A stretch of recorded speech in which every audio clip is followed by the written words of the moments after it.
So what are some of the common regrets of people that chose to retire in their 50s? It's super important to know both the pros and the cons, particularly if you're thinking of retiring in your 50s. I want you to make the right decision for you, so let's jump in. And the first regret is having not test drived their retirement budget before they told their boss they were going to retire, before they gave up their job. Because sometimes it might sound easy to live on $2,000 or $3,000 less than what you're currently living on and say, oh yeah, we could do that in retirement. But when you actually are living in it, it may feel sacrificial. It may feel more sacrificial than what you want. And some folks would have said, you know what? I would have worked another 4 or 5 years in order to be able to spend an extra $2,000 or $3,000 a month. So that's a regret, was not test driving their budget.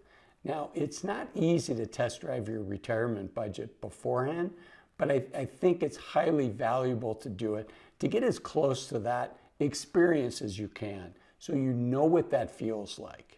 Okay, the second one, and this goes against the first regret. The second one tends to be people that retired in their 50s and now they're in their 60s or early 70s.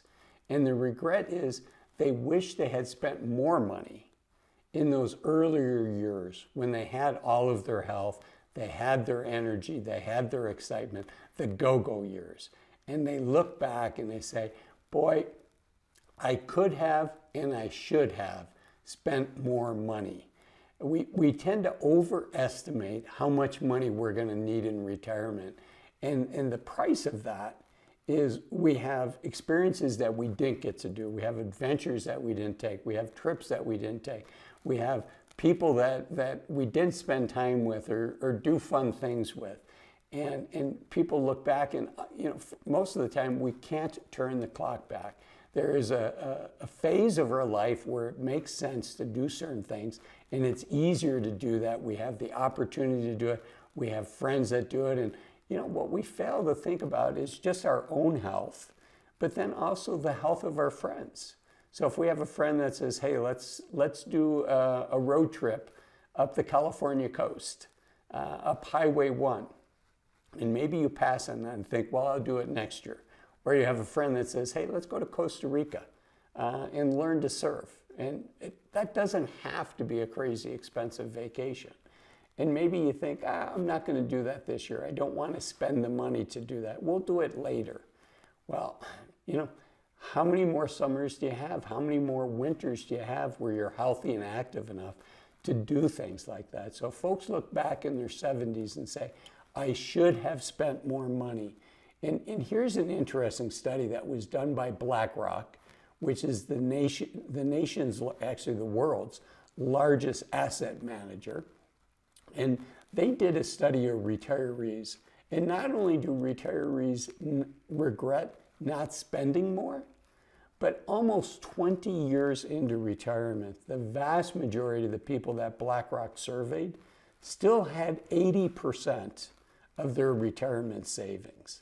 And boy, in your 50s, if you're fortunate enough to retire early, in your 50s, you can have a lot of fun with that money. Now, fast forward, let's say you're 80, there's a lot of things you can't do. So yeah, they have the money, but the window of opportunity has closed. And as we look at our lives, as we approach 60, we likely have less than 1,000 weeks of healthy, active time remaining. I don't say that as a downer. I say that as something to encourage and to cheerlead and to really motivate, to say, when you have these opportunities, do it. And it's worth investing in yourself. It's worth investing in your life. And this feeling of not spending enough and regretting it later, mea culpa. I suffer from that myself. I'm a great saver. I always have been. I came up with my first financial plan. I hired a financial advisor when I was 20 to come up with a game plan. And, I've always been on plan or ahead of plan. But the very thing that made me good at saving also makes it harder for me to transition into spending. And if it's helpful, I'll share with you. I have a life coach that I've worked with several years to get me out of this, what he calls a scarcity mindset, and into an abundance mindset, that it will be enough. So even as a professional financial advisor, even as somebody that's helped hundreds of other families prepare for their retirement and successfully transition into it, you know, I'm not immune to that. So we're all human and we're all dealing with it. And in my case, I decided to invest in myself, and it might be something worth considering for you as well if you're dealing with this scarcity mindset, because the cost is enormous. If you've done a great job of saving, but you're not going to spend that money, then those are lost opportunities, those are lost memories, those are lost adventures, and I don't want to see that happen to you. Okay, the BlackRock study, I should say, the authors there, you can see the authors here, and then the piece on 80%. This is not what we expected to find. On average, across all wealth levels, most current retirees still had 80% of their pre-retirement savings. Okay, you can read the rest of that. But so that's the second regret. The third regret is not fully involved, if they were married, not fully involving their spouse in the decision of what is retirement going to look like. You know, they work together, they say, okay, yes, go tell your boss you're going to retire in 6 months at the age of 55. So they're on board there, and they may have worked with a financial advisor to say, yes, we have enough money, but they may not, and this is a common regret, gotten on the same page as far as what does retirement look like? What are they going to do with their time? Are they going to live in the same time, in the same town, or are they going to move somewhere else? Are they going to rent out their house for the first 2 years, 3 years of retirement and slow travel the world? So really thinking ahead of time, what does retirement look like, and make sure both spouses are on the same page. That's something most of us can do before we retire. Okay, the next one. You know, if you retire in your 50s, you still have you're still young, and which is the good news. The bad news is mentally, the way you looked at risk when you're 50 and working and bringing in a paycheck is likely going to be very different than how you look at the risk of your portfolio when you're in your 50s and retired. And the regret is not thinking through that, not making adjustments to their portfolio to reflect the reality that they're now living off of their savings. And the way we look at risk, the way we look at the volatility of our retirement savings changes dramatically once we're not adding to that retirement account. And once you start taking money out, now if the stock market's down, do you have money that you can access without selling stocks at a low price in order to fund your living expenses? Or are you a forced seller in a down market because you need distributions? So that's the regret. A way to fix that, a way to protect yourself from that, is that work with somebody that understands, or at least be knowledgeable yourself going in, that the way you're going to view market downturns is different. And protect yourself from being a forced seller in a down market by having some bonds in your portfolio. Something that's not going to be down if the stock market's down 20%. So high quality, short duration bonds. So if the market's down 20 or 30%, you have a piece of your portfolio that's in bonds. Now, most people would say, well, I have 30% of my portfolio in bonds, or 20% or 40%.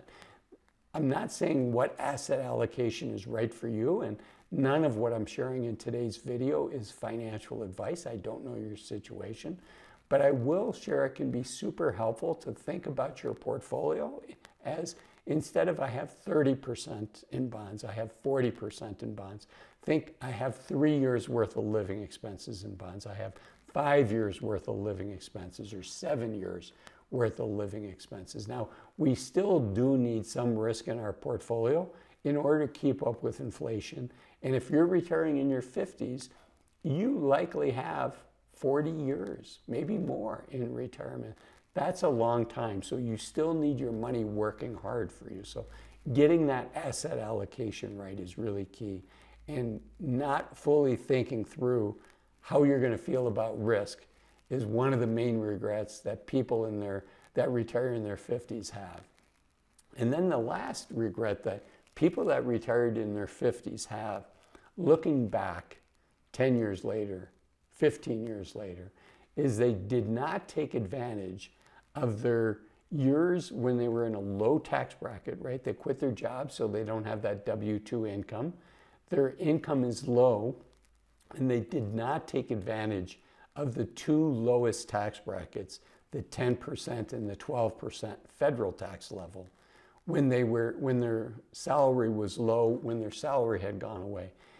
Many people choose to pay zero tax for the first couple of years in retirement, which can feel great, but you may regret that later once the government says, hey, the money you have in your regular 401ks, the money you have in your regular IRAs, those are subject to required minimum distributions. If you're not taking them now, the government will say you have to start taking them at 73. And if you're not planning for that ahead of time, the balance in those regular IRAs and regular 401ks can be large enough that the required minimum distribution actually takes you above the 10%, above the 12%, and into the 22 and 24% tax bracket. So better to be paying taxes at those, quote, lower 10% or 12%. It's called filling up the lower tax brackets. And because taxes tend to be one of our biggest expenses in retirement, it's important to look at taxes. So that's a regret. And whether people articulate it or not, I know a lot of folks regret not working with an accountant, not working with a financial advisor to figure out which accounts should they take money out of and when, what they should do in those low earning years where they can take advantage of their low tax rate. For most of us, it can save us thousands of dollars choosing when and how we take money out. And for many viewers, it could save tens of thousands of dollars or more.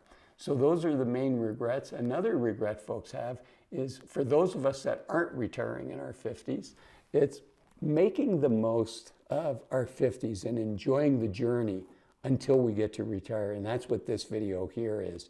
7 things that I want you to stop doing in your 50s in order to enjoy the journey until you get to pull the trigger to retire. Thanks for watching this video, and I'll see you in the next one. Bye-bye.